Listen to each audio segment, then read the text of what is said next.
Hello guys, welcome to another mini blog. So ఇవాళ అయితే నేను చెప్పాను కదా మిరపకాయ చెట్లు. సో గ్రీన్ చిల్లీస్ ఎలా కాసాయో ఒక్కసారి చూడండి. ఎంత బాగా వచ్చాయో మీరు చూసుకున్నట్టయితే చెట్టుకు మొత్తం వచ్చాయో ఒకసారి దీన్ని హార్వెస్ట్ చేసి చూపిస్తాను మీకైతే నేను. ఇదిగోండి,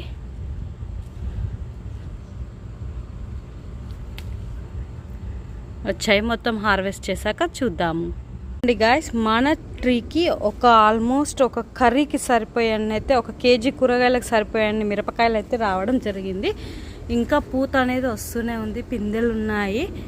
ఇలా ఒక్క చెట్టు ఎన్ని కాయలు వచ్చింది చూడండి. ఒక ట్రీ కాసింది. ఈ పక్కన ట్రీస్ ఇంకా కొన్ని చిన్నగా ఉన్నాయి, ఇంకా కొన్ని ఇది వచ్చింది, కానీ ఇది జస్ట్ ఇప్పుడిప్పుడే పూత వస్తుంది అనమాట. సో చాలా హ్యాపీగా ఉందండి. నా చేత్తో నేను ఏది చేసినా ఇంత బాగా సక్సెస్ అవుతుందండి. Not only farming, anything. Thank you so much. Bye.